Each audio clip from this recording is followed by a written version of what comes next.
1 গ্রাম মশলা দিয়ে এত সুস্বাদু একটা তরকারি বানানো যায়, আপনি যতক্ষণ বাড়িতে না ট্রাই করবেন ততক্ষণ এর স্বাদ আপনি বুঝতে পারবেন না। নমস্কার, কেমন আছেন সবাই? নিশ্চয়ই খুব ভালো আছেন। বাসন্তী রান্নাঘরে সবাইকে স্বাগত। আজকে আপনাদের সামনে নিয়ে এসে হাজির করেছি একটা সুস্বাদু থেকে অতি সুস্বাদু, একদম সিম্পল একটা রেসিপি, অথচ খেতে এত সুস্বাদু হয় যে আপনি ভাবতেই পারবেন না যে 2-1টা এই উপকরণ দিয়ে এত সুস্বাদু একটা তরকারি রান্না করা যায়।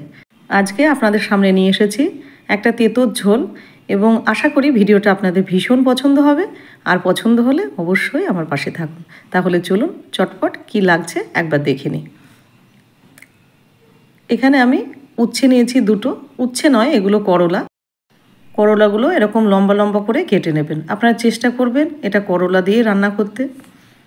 আর নিয়েছি এই যে সজনে ডাঁটা। এটা সজনে কি নাজনে আমি জানি না, এই নরম নরম কচি ডাঁটা। আর নিয়েছি আলু। আলুটাও এরকম লম্বা লম্বা করে নিয়েছি, আর আলুটা আমি খোসা ছাড়াবো না। আর নিয়েছি পেঁপে।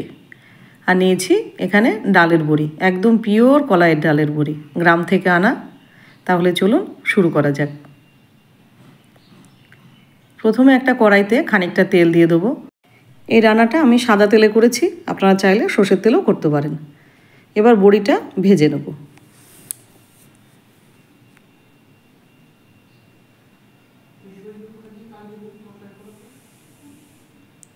বড়িটা ভেজে তুলে নিলাম। এবারে করলাটা ভেজে নেব। করলাটা মোটামুটি লাল লাল করে ভেজে নেব। আর এগুলো নুন ছাড়াই ভাজছি।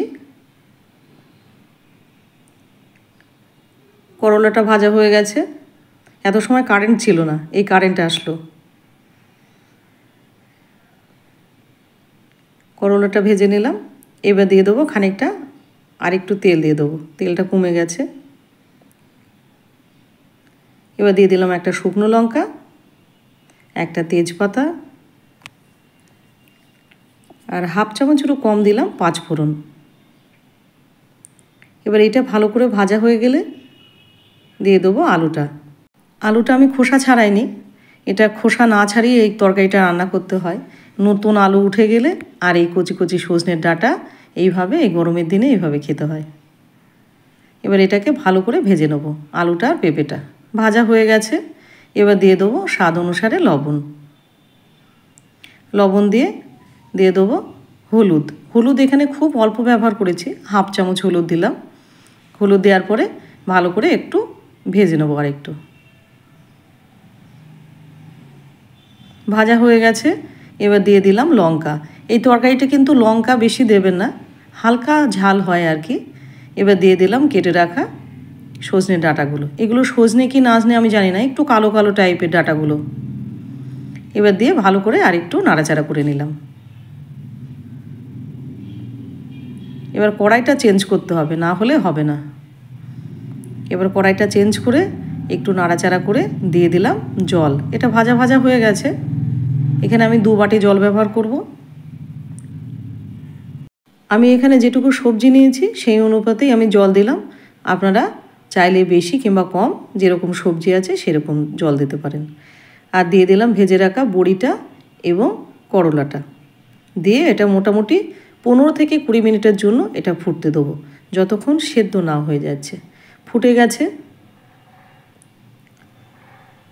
এবং দেখে নিই সেদ্ধ হয়ে গেছে কিনা। খুব ভালো সেদ্ধ হয়নি এখনও, আর একটু হবে। এবার দিয়ে দেবো 1 গ্রামের মতো জিরের গুঁড়ো, ভাজা জিরের গুঁড়ো। এটাই হলো এর মেন সিক্রেট। মিষ্টির জন্য দিয়ে দিলাম 3খানা বাতাসা। দেওয়ার পরে দিয়ে দেবো হাফ বাটির একটু বেশি দুধ। এটা আগে থেকে জাল করে রাখা গরুর দুধ, ঠান্ডা দুধ আমি দিয়ে দিলাম। দিয়ে ভালো করে আবার একটু নাড়াচাড়া দিয়ে এবার মোটামুটি ফুটতে দেবো আরও 10 মিনিট। খুব বেশি ঝোলও হবে না, আবার একদম শুকনোও হবে না। ফুটে গেছে, ঝোলটা কিন্তু অনেকটাই কমে গেছে এবং গাঢ় হয়ে গেছে। 1 গ্রাম জিরের গুঁড়ো দিয়ে এত সুন্দর যে একটা তরকারি রান্না করা যায় আপনি যতক্ষণ নিজের পাতে না নেবেন ততক্ষণ এর স্বাদ আপনি অনুভব করতে পারবেন না। ফুটে গেছে, অনেক সময় ধরেই ফুটছে। এবার দিয়ে দেবো 1 চামচ গাওয়া ঘি, দিয়ে আবার একটু নাড়াচাড়া করে নেব।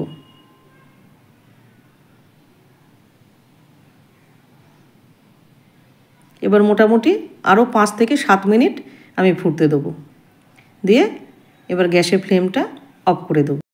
তাহলে রেডি হয়ে গেল 1 গ্রাম জিরের গুঁড়ো দিয়ে সুস্বাদু থেকে অতি সুস্বাদু, সিম্পল থেকে অতি সিম্পল একটা তেঁতুল ঝোল। আশা করি ভিডিওটা আপনাদের ভীষণ পছন্দ হয়েছে। আর যারা কম মশলার তরকারি খান তাদের কাছে তো এটা একদম অমৃতের সমান। পাতে নিলে এক গাল মুখে ভাত দিলেই আপনি ভাববেন আগে কেন এই রেসিপিটা আমি দেখিনি।